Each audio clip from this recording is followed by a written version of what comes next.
Hello, welcome back to my channel.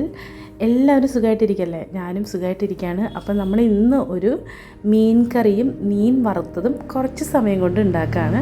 മുളകിട്ട മീൻ കറിയാണ് ഞാൻ ഉണ്ടാക്കുന്നത്. ഞാനിതിൽ ഒന്നും ചേർക്കണില്ല കേട്ടോ. അപ്പോൾ ആദ്യം തന്നെ ചട്ടി ചൂടായതിനു ശേഷം അതിലേക്ക് വെളിച്ചെണ്ണ ഒഴിച്ചിട്ട് കുറച്ച് ഉലുവ ഇട്ട് ഉലുവ ഒന്ന് പൊട്ടിത്തെറിച്ച് കഴിഞ്ഞ് കഴിഞ്ഞാൽ അതിലേക്ക് നമ്മൾ ഇഞ്ചി, വെളുത്തുള്ളി, പച്ചമുളക്, ചെറിയ ഉള്ളി എന്നിവ ചേർത്തിട്ട് നന്നായിട്ട് വഴറ്റിയെടുക്കണം. ഇഞ്ചി ഒരു ചെറിയ കഷ്ണവും വെളുത്തുള്ളി ഒരു 4-5 അല്ലിയും പിന്നെ കുഞ്ഞുള്ളി ആണെങ്കിൽ ഒരു 10 എണ്ണം, 4 പച്ചമുളക് ഇതൊക്കെ കീറിയതിന് ശേഷം അതിനകത്ത് ഇട്ട് കൊടുത്തിട്ട് നന്നായിട്ട് വഴറ്റിയെടുക്കാം കേട്ടോ. ഇതെല്ലാം വഴന്നതിന് ശേഷം 2 തക്കാളി ഞാൻ നന്നായി ചെറിയ കഷ്ണങ്ങളാക്കിയിട്ട് അരിഞ്ഞിട്ട് ഞാൻ അതിലേക്ക് ഇട്ടിട്ട് പിന്നെയും വഴറ്റിക്കൊണ്ടിരിക്കുന്നുണ്ട്. അപ്പോൾ ഈ സൈഡിൽ നമ്മൾ മീൻ വറുക്കാം കേട്ടോ. മീൻ നന്നാക്കിയ ഉടനെ തന്നെ ഞാൻ കഴുകി വൃത്തിയാക്കി മുളക് പൊടിയും മഞ്ഞൾപ്പൊടിയും ഉപ്പും തേച്ച് കുറച്ച് വെളിച്ചെണ്ണ ഒഴിച്ചിട്ട് നന്നായി തേച്ചിട്ട് ഫ്രിഡ്ജിനകത്ത് വെച്ചിട്ടുണ്ടായിരുന്നു.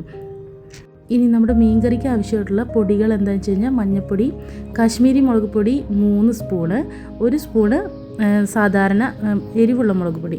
ഇതിന് ശേഷം നന്നായിട്ടൊന്ന് വഴറ്റാം. ഒന്ന് ചൂടായതിന് ശേഷം നമുക്കതിലേക്ക് പുളിവെള്ളം ചേർത്ത് കൊടുക്കാം.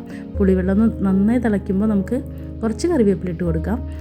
പുളിവെള്ളം നന്നായി തിളച്ച് നമുക്ക് ആവശ്യമുള്ള വെള്ളം നമ്മൾ ഒഴിക്കണം കേട്ടോ. നമ്മുടെ മീനിൻ്റെ ക്വാണ്ടിറ്റി അനുസരിച്ചിട്ട് വെള്ളം ഒഴിക്കണം. മീൻ അതിൽ മുങ്ങിക്കിടക്കാൻ പാകത്തിൽ ഇടണം. എന്നിട്ട് വറ്റിച്ചെടുക്കുമ്പോഴാണ് ആ ഒരു കൊഴുപ്പ് കിട്ടുള്ളൂ.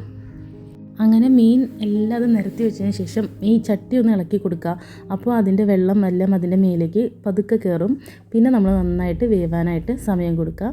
നന്നായി ചെറിയ ഇടത്തരം തീയിൽ വേവിച്ചെടുക്കുക. എന്നിട്ട് കുറച്ച് കഴിഞ്ഞാൽ അത് ലാസ്റ്റ് ആകുമ്പോൾ നമ്മൾ അതിലേക്ക് കുറച്ച് പച്ച വെളിച്ചെണ്ണ ഒഴിച്ച് കഴിഞ്ഞാൽ നമ്മുടെ മീൻ കറി റെഡി ആയിട്ടുണ്ട്.